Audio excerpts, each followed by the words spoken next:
Good morning, everybody. We are going to get started today. Welcome. For those of you who weren't here just a minute or two ago, I did already announce the recording, but just so you're aware that we are recording today. This session is going to be a lot different than yesterday. We're not going to talk at you, and we really want this to be an engaged participatory activity. So my name is Brad Sagara. For those of you I haven't met before, I'm the director for research and learning at Mercy Corps, and my research portfolio covers looking at, we do both formative and evaluative research, looking at how our activities are building household and community resilience in the areas we work. And so part of the reason why I'm here is that we're always interested in expanding our methodological toolkit. And it was about 6 years ago that I first was introduced to geospatial impact evaluations. At that time, I only knew of a few people that were working on them. So it's really awesome to see so many people working in this space. And I think there's a lot of opportunities for Mercy Corps and other implementing organizations like Mercy Corps to engage more with this methodology. I'm going to hand it over to Hanna to introduce herself as well. Hi, everyone. So I'm Hanna Camp. I'm the director of MEL technologies at Mercy Corps. And so MEL standing for monitoring, evaluation, and learning.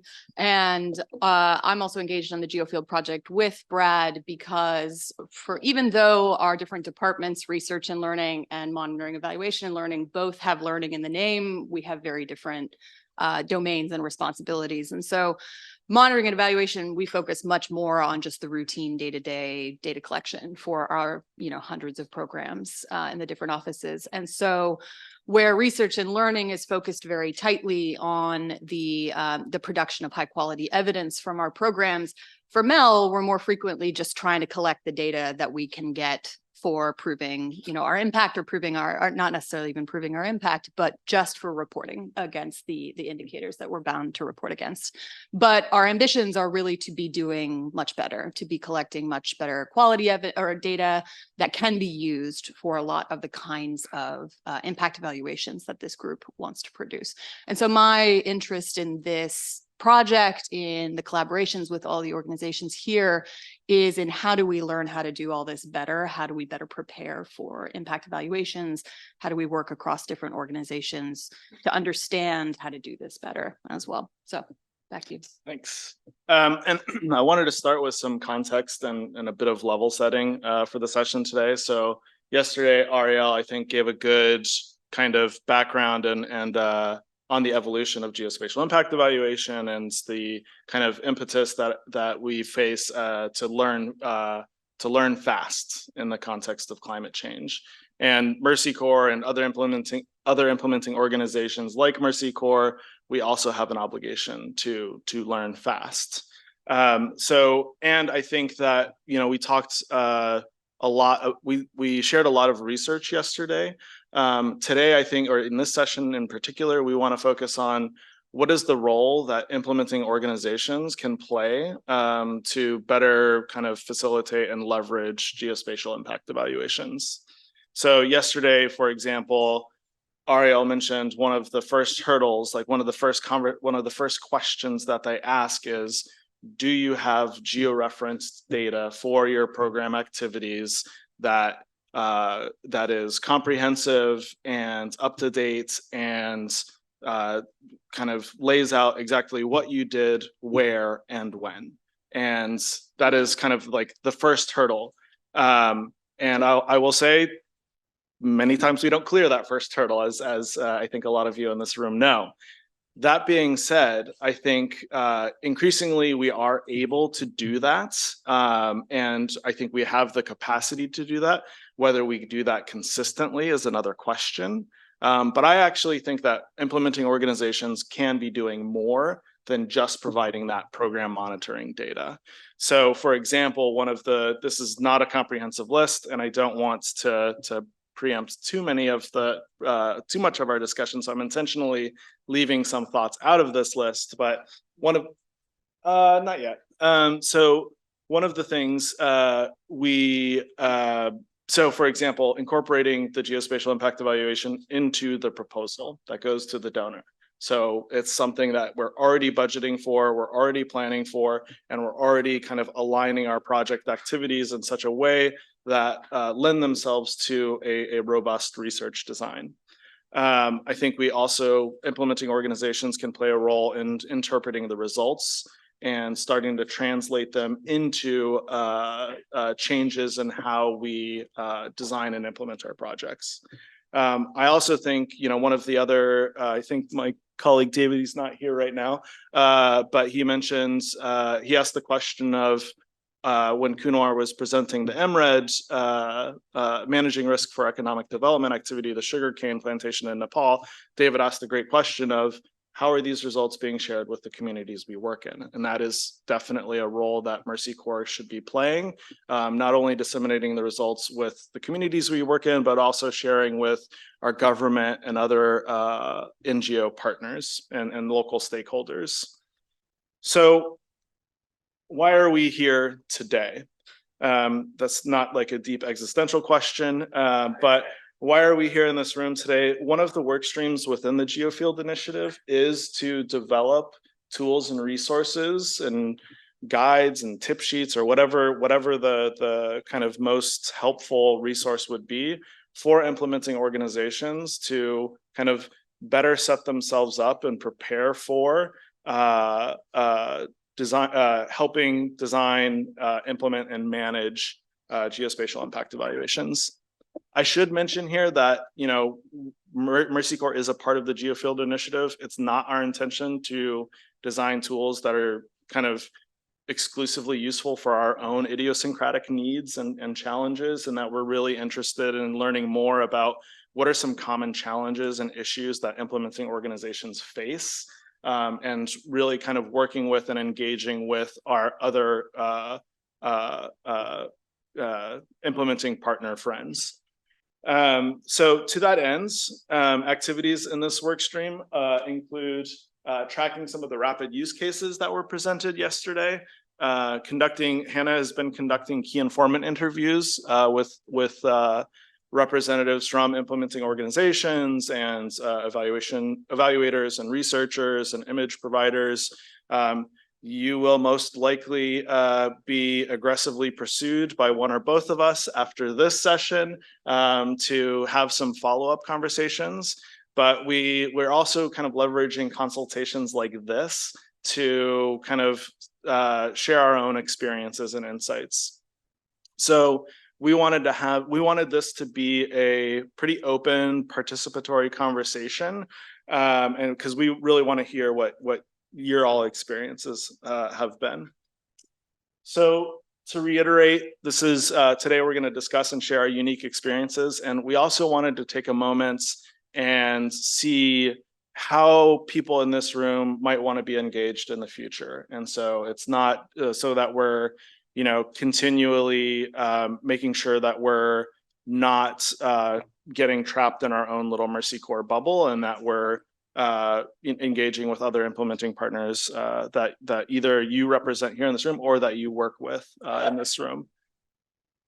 So, which brings me to who's in the room. Because at this, one of the, I think, fantastic things about this event is that the organizers have really pulled together a pretty diverse group of individuals. We all have a lot of different skill sets and techniques. I should have also prefaced that I don't know anything about geospatial data. I know very, very, very, very little. I am not an expert by any means. And so I wanted to take a moment and just see maybe by a show of hands, like who is in the room. So today I've come up with basically 5 general categories. So when I say implementing organization, what I mean is organization that are implementing the activities that are being evaluated geospatially. And so just to clarify some of the terms there. So if you represent an implementing organization like Mercy Corps or any other, please raise your hands. Okay, that's about what I was expecting. That's good to know. If you are an evaluator, researcher, academic representative, raise your hands. Okay. That's about what I was expecting. If you are an imagery provider, raise your hands. Any in the room? One? Okay. Any donors in the room? Tucked away in the back there. Okay, excellent. Any other that those other four categories don't really capture you or represent you? Anything else I might have missed? So there's no one in the wrong room. Okay, good. All right, good. All right. Now I wanted to ask, how would you describe your experience with geospatial impact evaluations? So for me, or I'm not going to say, you already can guess. So if you've done more than you care to admit, raise your hands. Okay. If you've been involved in at least one in any kind of context or any kind of okay. And then I am in the category of I'm pretty sure that I can spell it on the best days. Yeah, exactly. So I also just to reiterate, like, we do want this to be an open participatory discussion, and I had put that we were going to agree on Chatham House rules, but then remember that we're being recorded.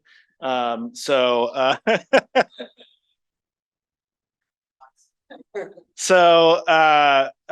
we're taking the approach of we're gonna show you ours, and then we'll ask you to show us yours. So we're gonna start with some of Hannah's gonna walk us through some of Mercy Corps' experiences with both Earth observation data and geospatial impact evaluations. Over to you, Hanna. Thanks. So yeah, we do want to show you ours a little bit, just in the spirit of trying to just prompt some more honest reflection about what we do and what we don't do and the problems that we've really been having. And so we, over the last 5 years or so, have really been investing a little bit more in leveraging remote sensing data. And it's really been piecemeal here and there. And this is a common theme, I think, in a lot of implementing organizations. Small projects happen here and there. Things don't always get connected. And people are always kind of trying to figure out who's doing what across the organization. And so Mercy Corps, our own unique setup is that, in a lot of cases, we've got our very federated country offices, with some of them having what's called crisis analysis teams. And so these teams exist independently of the programs, and they may or may not be trying to directly feed information to program implementation. They may be, intended to feed information or produce analysis for the sector at large, or the, academics even, who may be analyzing or doing work in a particular crisis situation. And so they often have quite an incentive to investigate a little bit more into remote sensing data. So a lot of what you see here, these examples, it's not for our programs necessarily, and it's not looking at impact, it's looking at the crisis context in which we're operating. But, that at the same time is something that we're trying to bring a lot more of those efforts and those work more into Mercy Corps' like regular monitoring operations to the extent that we could. What can we leverage from this kind of work that's done? Problem is, we're often relying on a combination of consultants, people who are third-party implementing partners, or who are academic partners, or people who really have a mandate to also be producing information and on the crisis context in which Mercy Corps also happens to be operating. It's really a challenge. It's been a challenge for us to figure out how we can take any of the one-off pieces of work that are done on some of these remote sensing topics anywhere and systematize it in a more consistent way in places where it would be useful. And part of what we understand, and it's been mentioned several times in this conference as well, is that a lot of times it's difficult to systematize because it might work in one context and it's not going to work in another for various reasons. And us even knowing that is a huge challenge, and being able to do a real evidence-based assessment of where something that we've done before can work again is just one of the challenges that we're consistently facing. So none of these were impact evaluations, none of the examples that I'm looking at or that you're looking at. As I mentioned, they're mostly crisis analytics reports or one-off, uses of drought monitoring systems in a particular program or project that we just happened to build it into the proposal because we had a partner or something like that who was able to provide some of that. So what are our challenges? There's a lot, but the biggest one that's been mentioned many times in the context of this conference is, why do we produce inconsistent ground data? Well, it's because we have inconsistent collection and organization of our MEL data, program data across our entire portfolio. It's very difficult in the different programs. They often get set up in silos. They don't always talk to each other about the systems that they're using or collaborate on the systems. And so therefore, the information on where the project and the program has implemented, at what times, what did they do, what were the overlaps of the activities, what might be comparator or spillover areas, all of that can be recorded in very, very different ways, stored in very, very different ways. We are working on this. We're working on much more consistency across our data collection systems, storage standards for how data is collected and stored that would allow us to be much more consistent and comparative across different country contexts, especially where the programs are of basically the same nature. If it's a cash program or cash distribution program, we want to get the same standards in place for, wherever they might be implementing. If it's an agricultural development program, we'd like to do the same to the maximum extent possible. That's a separate challenge for us from the limited technical capacity to some extent. Like, these are the capacity issues for impact evaluations. It's, as I was mentioning, this kind of even just sits on an entirely different team, and GIS, it's on, for the most part, on an entirely different team from the programs and the monitoring evaluation teams. It doesn't necessarily have to be that way. It just is that way, at least for now in the Mercy Corps context, at least. And it would be very interesting to hear from other implementing organizations about the sort of segmenting you may have of different capacities and technical roles that maybe, it's different from us and we've all just kind of evolved in our own unique ways. It would be very interesting to learn. We do have a fair number of consultants and research partners that we have worked with and continue to work with. But part of the challenge that kind of stems from us having only scattered experience with EO and remote sensing here and there is that we don't really have systematic engagements and relationships with a single or even a handful of research bodies, organizations, or even consulting firms who have that deep EO experience and can advise us throughout the process, whether it's developing an idea at the beginning, helping us set up our data collection system at the beginning to make sure it captures the things we need to capture. Just the people that we can consult along the way, it's still not really there. The program design, the siloed and complete knowledge of when and where EO-based IEs are relevant, and that's kind of connected to that.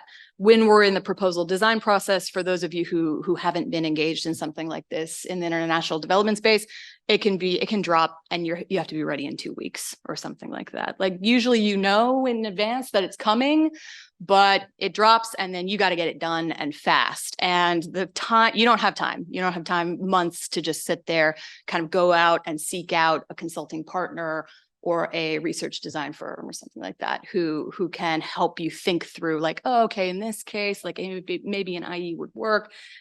We need to be a lot more ready than that for us to be able to incorporate this into program design. And then resource constraints.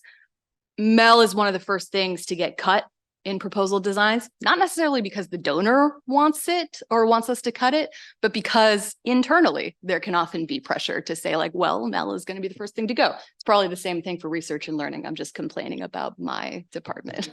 So you can say, so we can end up in situations where, we may have planned and budgeted for something really nice, and then they cut it and they said, do something similar, but do it with same, but cheaper. a third of the funds or something like that. And again, we're working on that. We're working on policy and other changes to make it so that, when that happens, at least it's not as severe as before. And there are some limitations around what we want to do when it comes to like making sure MEL is well resourced, same for research and learning. And then finally, organizational challenges just in bringing forward learning from one program to another. When a program shuts, a lot of times all the staff are going. They're going to somewhere else, they're going to another program, they're going to another organization, they want to find the next job. And then they're the holders of that learning for the most part. We obviously have HQ-based team members whose role it is oftentimes to try to collect all the different learnings across different organizations. Again, they are often siloed off from the people who actually develop the proposals, but then we try to bring them in conversation. So it's just, it's organizationally, there's structural challenges frequently to, even if we produce very good evidence and very good learning, incorporating that forward into new proposal design. So with that, I will stop talking. Brad will stop talking for now. Now we actually get into the discussion section. And so the way that we wanted to organize this is to kind of start with your personal reflections, taking a couple of minutes yourself to write down. This says your organization. Obviously, there are a handful of us in this room. When we're saying your organization, we actually mean your organization. For the rest of you who you don't consider yourself implementing organizations, if you have worked with implementing organizations, what were the challenges you observed? If you never have worked with implementing organizations and you just heard about it, sure, like write down what you've heard about what the challenges are. Yeah, if you want to repeat what we wrote on the previous list, you can do that as well. But also anything that worked, again, for an implementing organization, either for you, one that you are part of or that you have observed in leveraging EO. And when we say like anything that worked, I'm really thinking, Brad could have been thinking something different, is like, what are the internal initiatives, people management processes, steps, like just, was it someone's personal pet project and they brought it forward and they managed to embed it in a department or something like that? Like what worked? If anything has worked for you or for an implementing organization that you've seen or been a part of in the past, we want to talk about that as well. So you're going to, after these 2 to 3 minutes, talk to other people next to you. So like actually write something down or have it in your head, because then we're going to ask you to turn to another person and then talk to them about what you wrote down. So 2 to 3 minutes, your organization or an organization you worked with or have been part of in the past that is implementing projects. Write down the challenges that you have observed and anything that you observed worked in terms of leveraging EO. I'm going to put 2 minutes on the clock. Let's keep you all honest.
can take maybe just another, well, yeah, Hannah, go ahead and then we'll switch. Yeah, you can keep thinking in pairs. So turn to someone to your right, to your left, in front of you, whoever it may be, to discuss your list and compare.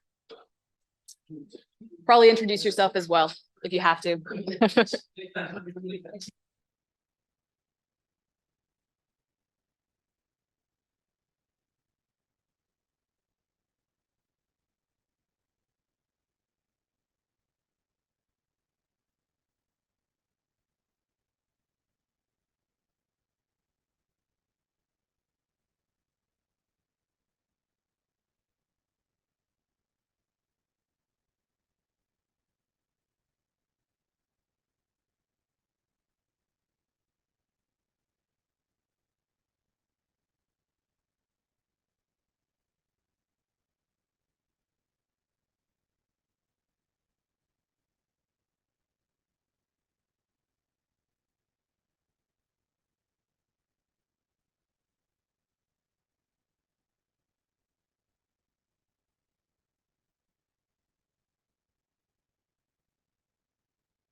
Okay, now take your group pair, whatever you have, meet up with another group.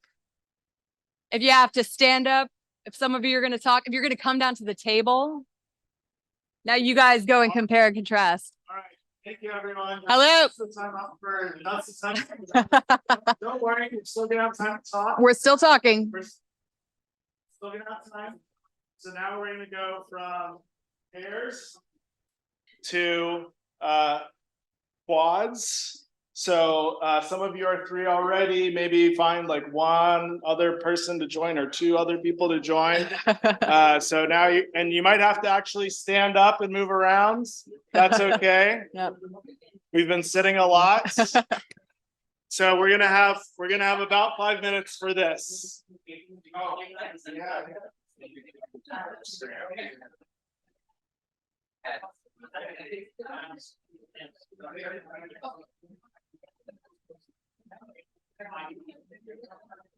Some of them might continue their. Yeah, I think they're gonna. They will migrate. First they have it.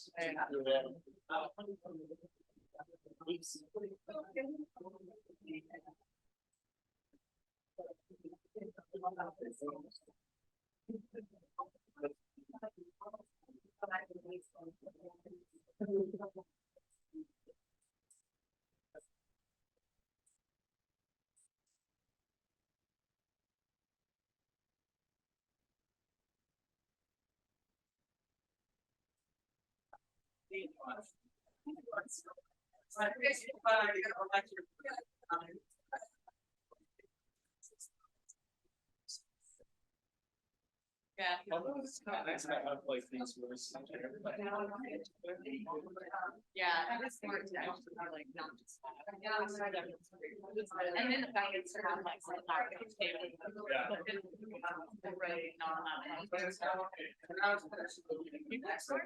design. Yeah, I mean, yeah. They have the little tables as well too, but they have. Yeah. That's super smart. Yeah.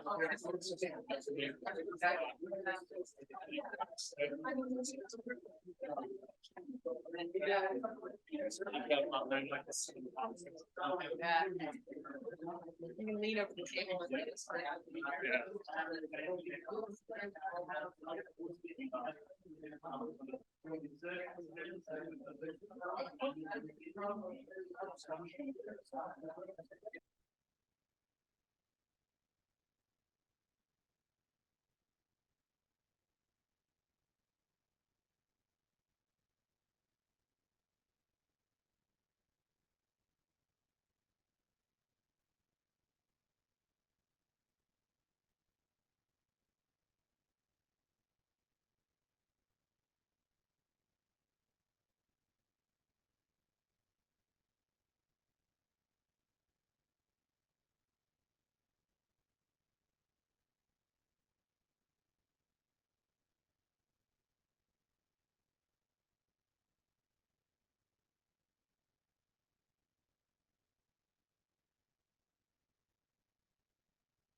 All right. Okay.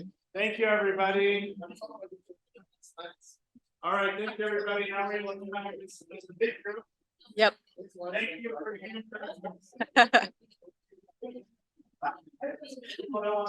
Yep. We continue the discussion, but now as a whole room, an entire room. Yeah. Could we have everyone wrap up their discussions? If you can hear the voice. All right. Thank you, everybody.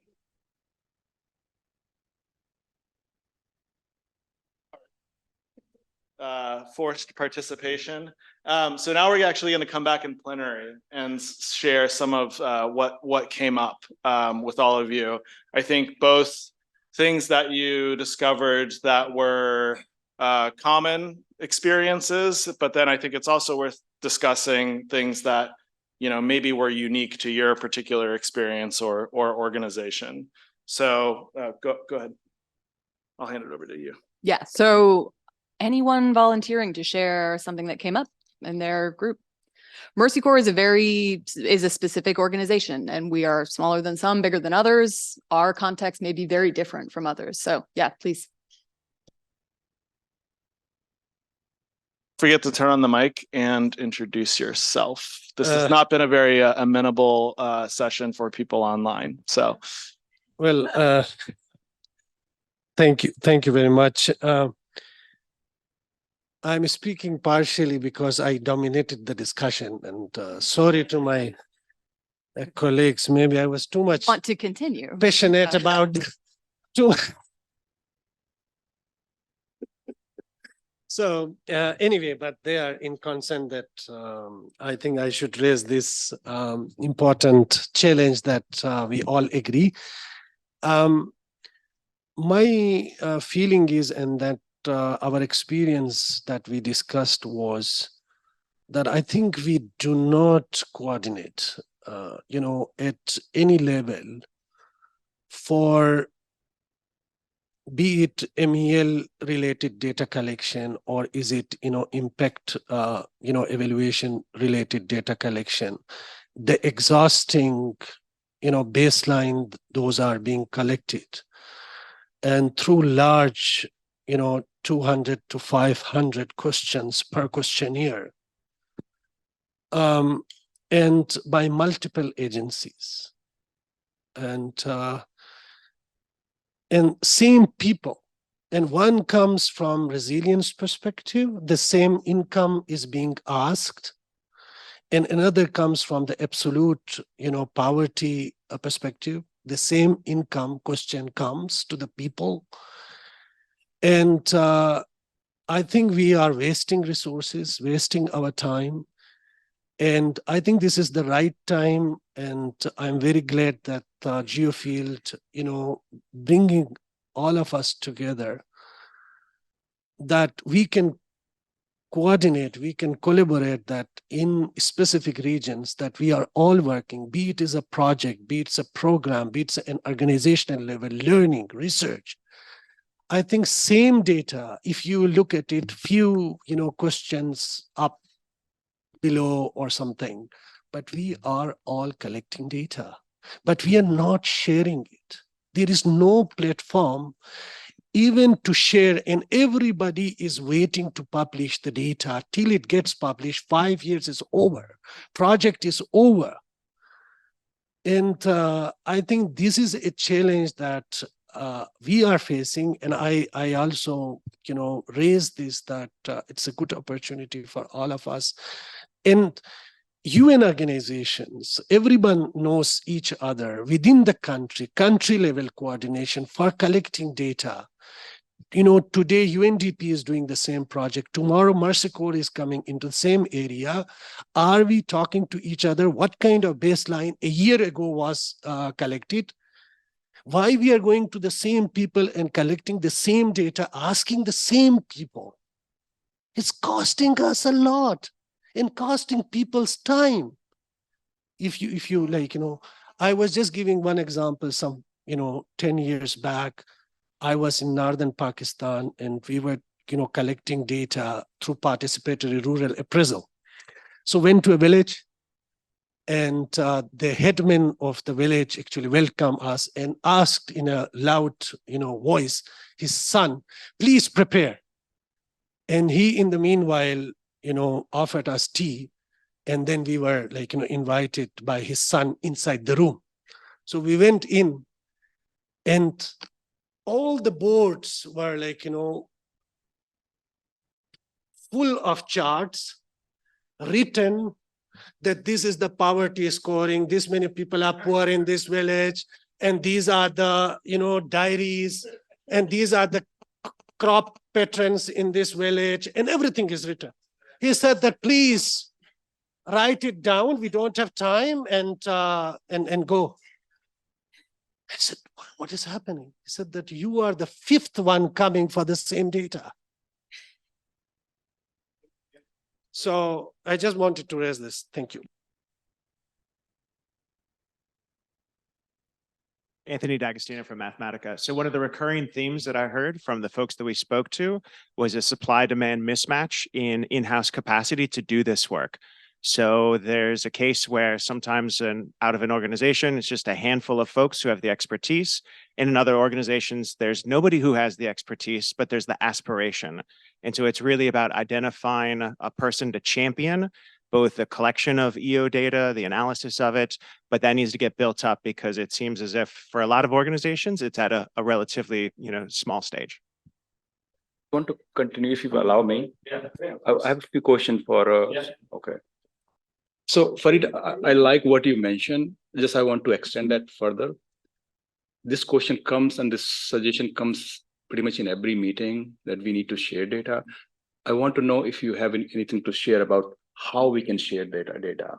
Do you have any experience that you accumulated in the last few years and you had successful data sharing without any complications?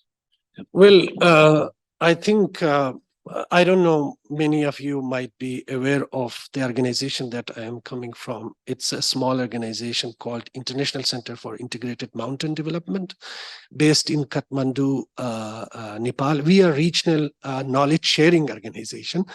So that's why the work that we pioneered, actually, GIS and remote sensing work in our region. And we are the largest repository of the GIS and remote sensing data related to climate change, water resources, and agriculture, and many other topics. And we have actually large data that is open.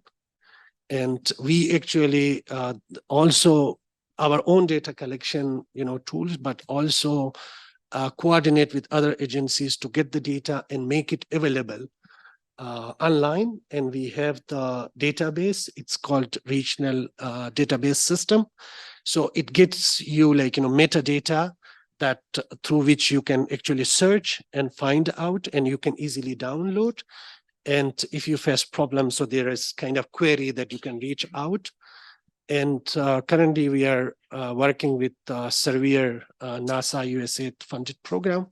And there also, this is one of the largest actually initiative that we are working to make the geospatial data available to our member countries for better and evidence-based decision making. So we are doing that, Coach. Thank you. And this is more, oh, sorry. over to you. Just a follow-up, and this data is for the Hindu Kush region. Yeah. So, we are mandated, for focusing on the mountain areas. So mostly it's called, this belt is called Hindu Kush Himalaya region. It covers 8 countries, but we also, collect a lot of national level data, because it's sometimes very difficult to really that cut the slice into pieces for mountain areas. So our data also covers a lot national level data as well. Thank you.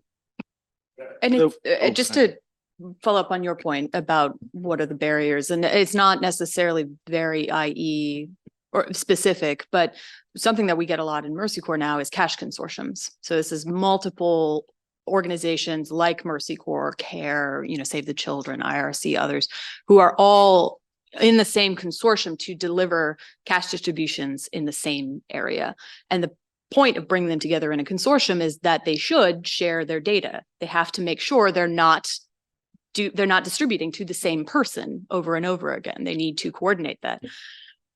Being able to work out those data systems for us, making sure we've signed data sharing agreements that outline our data privacy protections, what everybody is required to do in order to safeguard the data that the others are collecting, ensuring that everybody has the technical capacity to meet those requirements, what data systems and technologies we even choose to use in the first place. We might be using different systems, and so everybody wrangles over what we would use as the common system. Like even that, it's frequent challenges, and that's the ideal situation, right? That we would actually be mandated to share our data when we're all operating in the same context in the first place, which doesn't always happen because a lot of the most programming is not consortium based.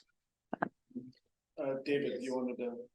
Yes, I think this topic is very, very important. And I think we in development sector at times become very, very exclusive on what we do. We all talk about sharing data. Who needs the data? You know, when we started doing plot measurements, we were thinking about utilization focus. Who will need it? If we are using geosensing to do it, we have to think beyond us, you know, Mercy Corps or Gate Foundation. And you sit down and you do the assessment, and you know that for bankers to give loans to farmers, this information is needed. For insurance to underwrite farm agriculture insurance, this information is needed. For input suppliers, this information is needed. You know, for marketers, this information is needed.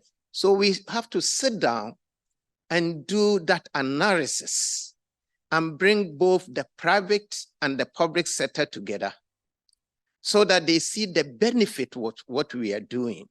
And we won't have this problem. You know, we were doing, I was showing Brad, 2015, we did similar things, and we were talking to farmers. When we measured the farmers' plots, the farmers' roll call will tell us that they have 10 hectares. And we go and measure and the person have 3. Do you know the implication? The input the farmer is buying, the collateral the farmer is getting, the fertilizer the farmer is using, everything, even the yield we are calculating because we do farmers' record. It's wrong. So garbage in, garbage out. So I think that we need to pause and sit down, not only delivering the demand side, the supply side, but we should look at the demand side. And when we look at the demand side and we bring them, next time when we are having this meeting, I would like to see insurance brokers. I would like to see the bankers. I would like to see the government officials. I would like to see the input suppliers, because they would drive these things. And when they drive these things and they see the need for it, our job will be easier. So that is what we are thinking, that, you know, we should broaden our scope. Because if it is not demand driven, we will do it, donor will fund it, it will end, another donor will fund it, and we are not going to get anywhere. Thank you. Thanks, David. Maybe one more comment on this, and then I wanted to pivot just a little bit. Yeah, thanks very much. Drew Whedon from Tetra Tech.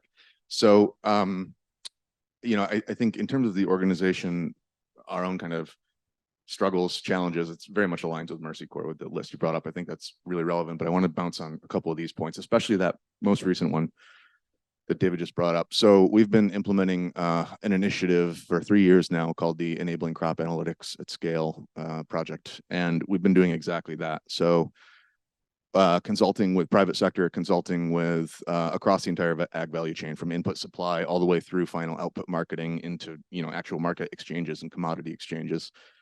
And I think we have to be very careful. One of the findings we have is we have to be very careful about when we say we all need the data.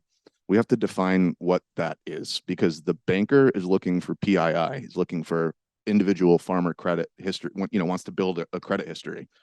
But if we're trying to throw out an open database, create an open exchange database, which is what we have been trying to do, by the way, and we'll continue that work.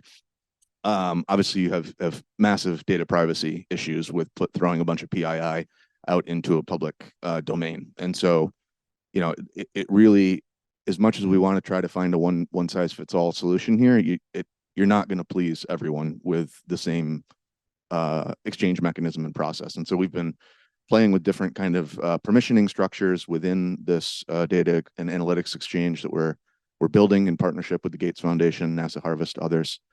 But there's a lot more work to be done. I'm happy to share, we've done 3 years of consultations, stakeholder analysis, landscape mapping, the whole thing. And I'm happy to share all of the kind of materials that we've developed, but there's more work to be done. And I think to the gentleman from kind of working in the Hindu Kush region, sorry, I didn't catch your name. But I think that the idea, what we found is that this geographic specificity and building this data architecture within a bounded domain geographically is really the way to do it. We've tried to boil the ocean. We've tried to, you know, do worldwide, and it's nearly impossible. And so as we move into the next phase, we are going to be just starting in a couple of geographies, namely, this is all, oh geez, I'm being recorded, I forgot.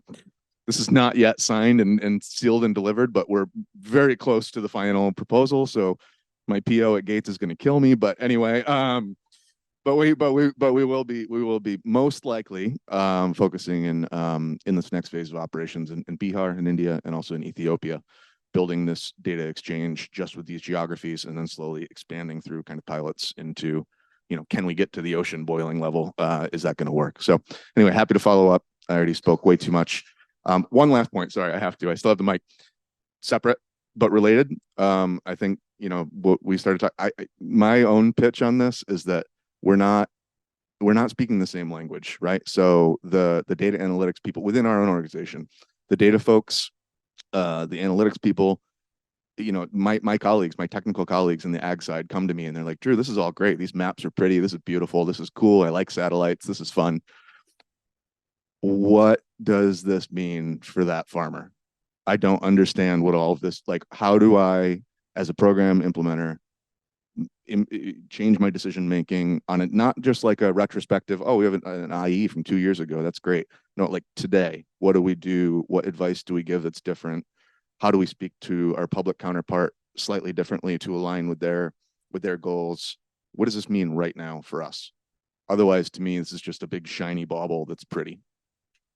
Thanks. Thank you, Drew. I'm glad you brought up that last point, and I wanted to throw this back to the group. And I think it's also kind of related to Anthony's comment around the supply and demand mismatch in terms of either implementing organizations don't have any technical capacity in impact evaluation or geospatial analysis, or the combination. And I think that also kind of relates to how even internally within the same implementing organizations, we face these kind of speaking past each other, or above or below each other, like that Drew was saying. That definitely resonates for me.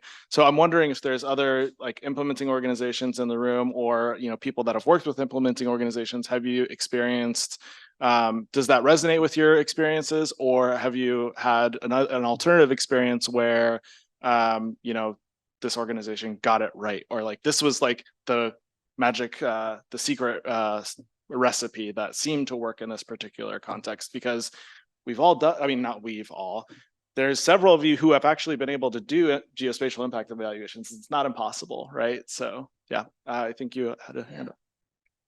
I mean, it was striking to me that there, you know, the five of us talking together, we were talking a little bit about the sort of the matching process. So when you in-house, you don't have the supply and demand, you know, matching out, you're going to reach out. And it seemed like each one of us has had a different matching experience. Like in some cases, it's a donor-driven sort of aspect of that.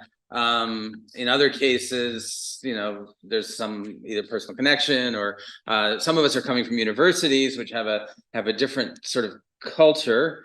But again, the university's experience were different. And in my case, if I have a dozen graduate students, they go out, they have an idea, they find an implementing organization, they help to drive the implementing organization or implement whatever they want to do.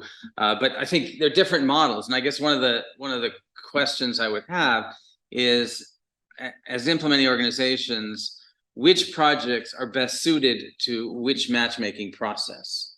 And I think that's an important sort of question. Sort of, obviously you mentioned speed, and sometimes maybe you don't have time to have a partner. You need a sort of long-term relationship. But in other cases, you have a little time to sort of, in which case another model might work. And so, I think that kind of discussion could be quite constructive in sort of thinking about that issue. Go here and then over here. Thank you very much for summarizing what we had discussed. But I would like to add a few more things that if you're really looking at the impact evaluation, we really need to understand what is the context and where we are doing it. I being working in agriculture sector, because I am agriculturist and currently the director of research, worked with geospatial technology for the last 20 years. And what I found is that there is kind of a mismatch between the impact evaluators and the kind of the domain knowledge that is required. And I often observe that most of the impact evaluator will come from the digital related science like geospatial technology or information technology, and they will hardly have the knowledge, the core knowledge of the agriculture. And I would like to quote one example, and our colleagues over there will also agree with us that quite often this geospatial analysis lead to some erroneous results. I would especially quote one example when you will do the impact evaluation of any technology and any intervention into the leguminous crop. And if you are going to use the remote sensing images, so often we used to relate it with NDVI and the biomass, but this will lead to the erroneous result. The reason is that when there would be more biomass into the leguminous crop, there would be less yield. And when there would be less biomass, there would be higher yield. So that kind of knowledge, the core knowledge of discipline is very, very important for making true impact evaluation. And if you want to do, because it is kind of also doing certain ground observations, and for doing ground observation, it would be important to integrate with the students, because they have the kind of the energy and the time which can be invested at the field just to collect the good data. So I believe, and this would be my message, that when we are doing the remote sensing based analysis, so it should also be supplemented and complemented with the ancillary data, and that can be collected from the ground. So that is mine. And one more thing, last. When you are doing this impact evaluation, especially in context of climate change, and it quite often happen that we really do not have that kind of data available and that kind of expertise available as to what climate has induced into the ecosystem, or especially the agriculture system. So in order to just neutralize or just to understand what changes or what impact the climate has brought into the agro ecosystem, we need to use certain models, like crop simulation models are the good tool which help you to analyze as to what climate is impacting and in what manner it is impacting the agro ecosystem. So thank you very much. Thank you so much. I think we have time for maybe 2 or 3 more comments. I already called over here, and then maybe over here. Okay, thank you. Pierre-Yves Durand from the French Development Agency, AFD. So, I mean, I think we all agree on the fact that basically implementing agency do not have the sufficient means to have like sufficiently accurate monitoring systems for like Earth observation, impact evaluation, and whatnot, I think generally. And yet we keep seeing like all the time these like insanely complex logical frameworks with an insane amount of indicators from various data collection methods, and that clearly are not possible. And so I don't have a magic recipe, but I still like always advocate for like simple, limited amount of indicators that come from a limited amount of data collection sources. Thank you. Music to my ears. It's Julius, right? Yes. Oh, you still remember my name. Thank you. Julius Adewopo from International Institute for Tropical Agriculture. I'm going to try to make this point, short and simple. I seem to have a little bit of a benefit of working across, organizations within and outside of the CG, including Mercy Corps. I spent 2.5 years in Mercy Corps. I think we're at a very interesting place for, using Earth observation to advance impact evaluation. You have to look back in time and see that, we've really moved a long way. I started back, I guess, in 2008 with geospatial tools, and back in the days, we have to hoard our data and wait for a long time for things to be delivered. Now you can simply go on GE and you have literally a swath of data sets that you can easily analyze and start to pipe in for your analysis. I think we're missing out on two major things, and it's been a challenge. Of course, in my head, I think there's a solution as well. Number one is the fact that we're trying to do everything by ourselves when literally we can leverage different competency and sort of organizational strength to get things done. I said this in a practical sense. We did a project in Nigeria, I think 2015 or so. It took us 2.5 years, thereabout, to try to get drones into Tanzania, so that we can eventually, assess, whether there's been a change based on the agronomic intervention that we're rolling out in the country. I think eventually the drone was seized by the government, and that never took off. And it's not to call out the country, it's more of the fact that there's this external challenges. So I learned from that based on the project. When we moved to Rwanda, I said, no, we're not going to spend 2.5 years trying to figure out how to get drones in for evaluation and to do all the things we want to do. Let's look for the, an in-country vendor that can quickly do this. And guess what? In 3 months, we got our drone images. We moved on. We don't have to train people. We don't have to go through the extra hoops of getting things done. That's number one. I think I learned this lesson also in Mercy Corps when we were testing several emerging technologies. 2 years, we were able to roll out about 7 different field testing of technologies, simply because we leverage vendor-based relationship. And I think we should never forget that as we advance impact evaluation. Don't try to do everything as an organization. Sometimes we think that we're digital, we're savvy enough. No, I think we should let the technology folks do what they do and researchers do what they do and leverage the partnership for better efficiency. The second point I just wanted to quickly bring out, and I know we've talked about this, but the truth is that I think we're oftentimes stuck in our researcher mind, and I think they call this paralysis by overanalysis.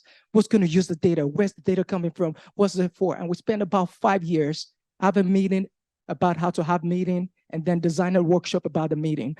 The point is data should simply be made available to everyone. As we generate data, we're constantly generating data. I think the new age, again, we're at a very advantageous time because now there's lots of mandates across institutions to maintain open data. If we can live true to that creed, I think already we'll be positioning ourselves for a very bright future.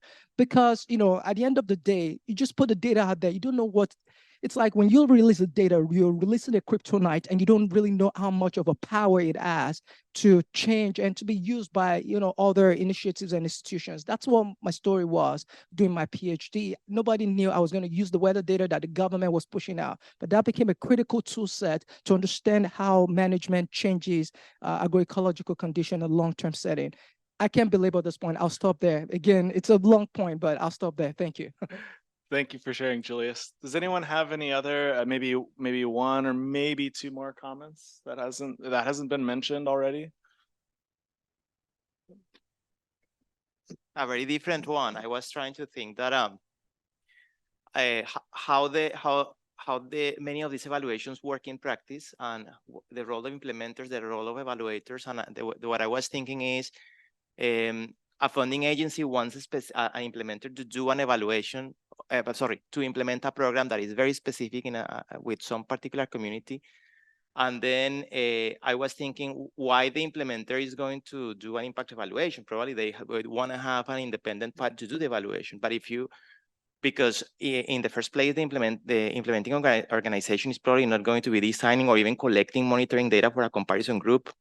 So you need this other organization probably to play that role. But then I was thinking the evaluator that is going to come they really want to know many specific things about that population that goes beyond what you can capture, of course, through satellites, which means that you still are going to have to go and collect data in the field.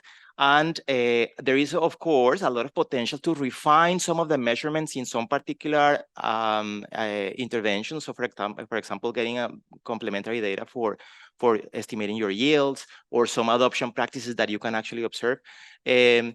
So the role that I see from an implementing organization is really to be that reference, collect that ground truth data from the field to actually have very good estimates, or much better estimates for that particular intervention. I have a more problematic approach to basically thinking that collecting that data and sharing it with everybody, or getting data from everybody, is actually going to serve that purpose. Because if you have worked in an evaluation, trying to get even evaluation data from another organization, or even from the previous implementing organizations, to do an exposed evaluation is a nightmare. So I'm now thinking that you are going to be sharing in an open share all this data, and actually be able to put an evaluation like that. It's actually, I actually find it very hard. But I still feel that there is a lot of potential for implementing organizations to feed and this information, to have very good evaluations of measurements that are hard to measure without that ground data. Thank you. Thank you so much. I think that's our time for today. Thank you all for participating. I'm not going to try to summarize everything that was said because that's impossible. But I will just I just have a couple of big takeaways that for me there's this coordination and data sharing I think is probably not unique to geospatial impact evaluations. It's a problem that's plagued us all. I really liked Drew's point around not trying to boil the ocean, or maybe let's just eat the elephant one bite at a time. And I also think the leveraging partnerships strategically and systematically, this matchmaking, I think is I appreciated you bringing that up, because I still think about how I just cold called Ariel basically about 6 years ago now, which seems crazy, but and so that's our matchmaking story. And then obviously going back to the role that implementing partners can play, collecting in like good ground truth data that Juan has just mentioned. I want to thank you all for participating. Give yourselves a round of applause.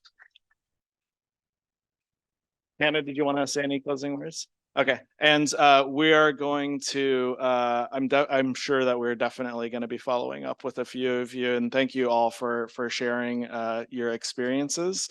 And Courtney, did you have any announcements? Always. All right. Thanks, everybody.